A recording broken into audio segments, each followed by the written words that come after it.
Assalamu alaikum. Bonjour à tous et bienvenue dans le 97e mini-cours d'arabe littéraire de cette série consacrée à l'étude des dialogues du manuel d'expression de la méthode de Médine.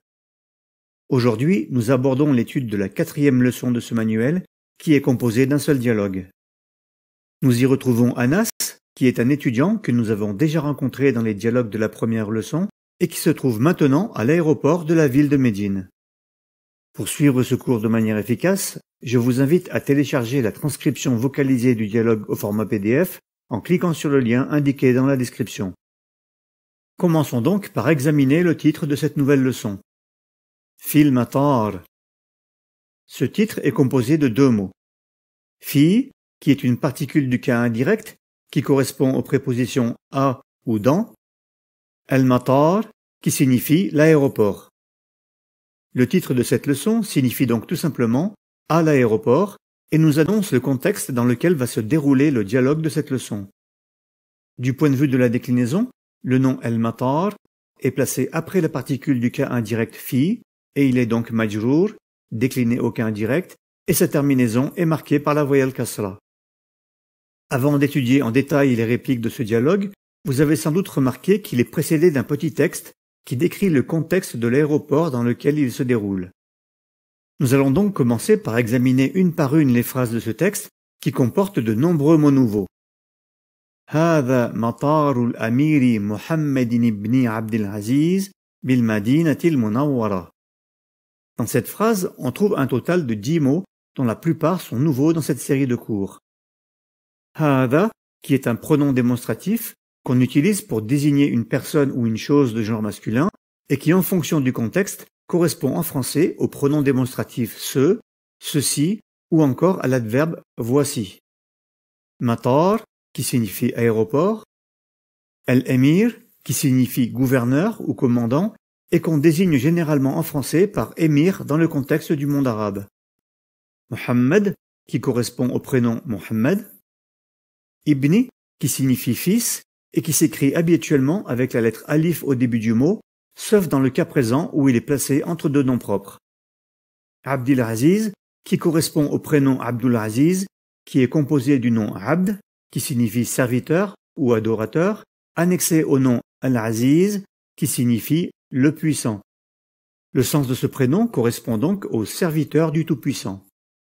Nous avons ensuite la particule ba, qui est une particule du cas indirect, harful jar, et qui dans cette phrase a le même sens que la particule fi, c'est-à-dire celui des prépositions à ou dans en français, pour indiquer la position d'une chose ou d'une personne.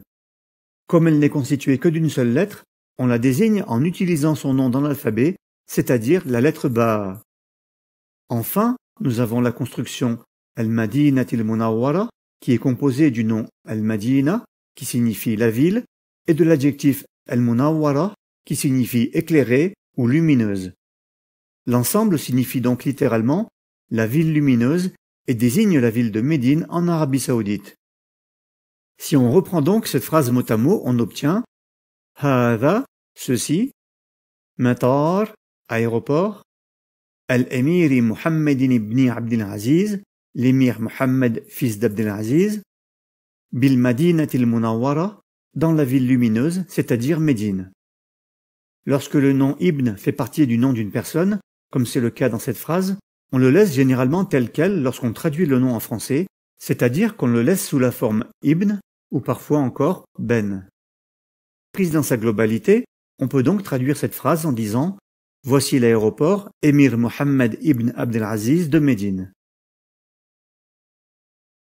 Revenons maintenant sur cette phrase d'introduction et examinons de plus près les questions de grammaire qui la concernent. هذا مطار الأمير محمد بن عبد العزيز بالمدينة المنورة.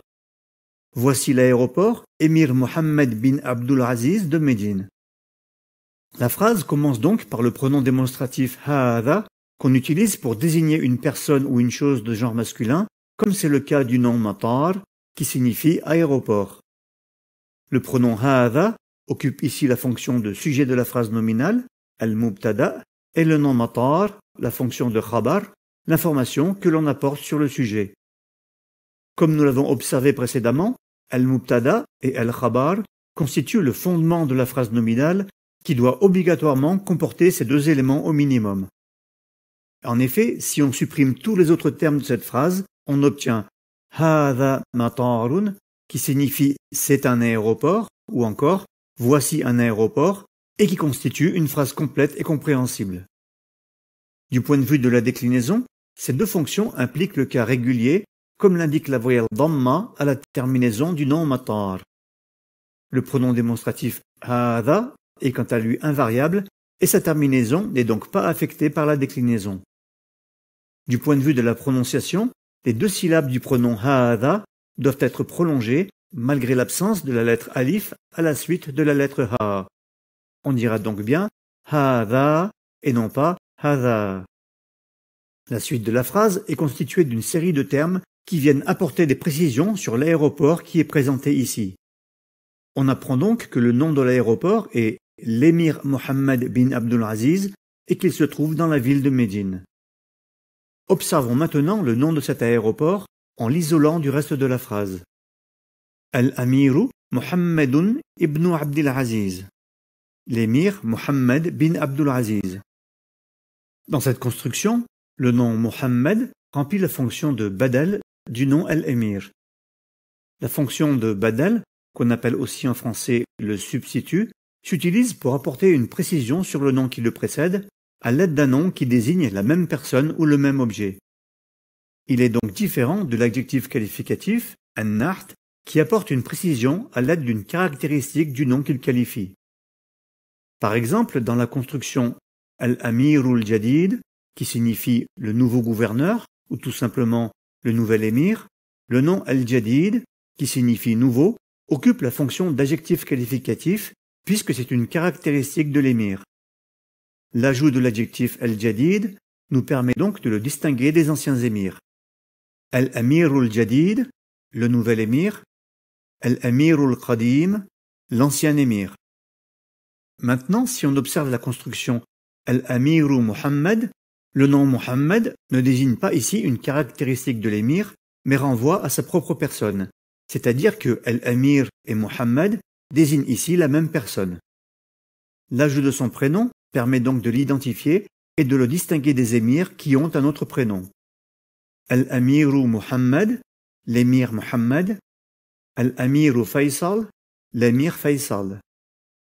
Al-Badal, le substitut, et An-Naht, l'adjectif qualificatif, s'utilisent donc tous les deux pour distinguer le nom qui les précède. La différence réside simplement dans le fait que Al-Badal est interchangeable avec le nom qu'il désigne, contrairement à l'adjectif qualificatif, An-Naht, qui décrit simplement une caractéristique du nom qu'il qualifie. Par exemple, si on prend la phrase « Wasala al-Emiru Muhammad » qui signifie « l'émir Muhammad est arrivé », on peut très bien supprimer le nom al-Amir sans changer le sens de la phrase. On obtient ainsi « Wasala Muhammad » Muhammad est arrivé, c'est-à-dire l'émir lui-même, puisqu'il s'appelle ainsi. En revanche, si on prend la phrase « Wasala al-Amirul Jadid » qui signifie « le nouvel émir est arrivé », on ne peut pas conserver le sens de la phrase en supprimant le nom al-Amir qualifié par l'adjectif al-Jadid. En effet, la phrase « Wasala al-Jadid » signifierait alors « le nouveau est arrivé » et ne permettrait plus de savoir de quelle personne il s'agit. Du point de vue de la déclinaison, le substitut, al-Badal, s'accorde avec le nom qui le précède de la même manière que l'adjectif qualificatif, an-Naht, et nous étudierons comment cet accord s'applique à cette phrase dans le prochain cours, Inch'Allah. Voilà pour aujourd'hui, ce 98e mini-cours d'arabe est maintenant terminé. Si vous n'avez pas compris un point en particulier dans cette explication, n'hésitez pas à me l'indiquer dans les commentaires. Si vous souhaitez recevoir les prochains cours ou consulter les cours déjà publiés, ainsi que l'ensemble de mes supports d'apprentissage de l'arabe littéraire, je vous invite à vous inscrire gratuitement au club privé Arabe Réussite en cliquant sur le lien indiqué dans la description. Pour être averti de la parution de mes nouvelles vidéos, abonnez-vous à ma chaîne. Wassalamu alaikum.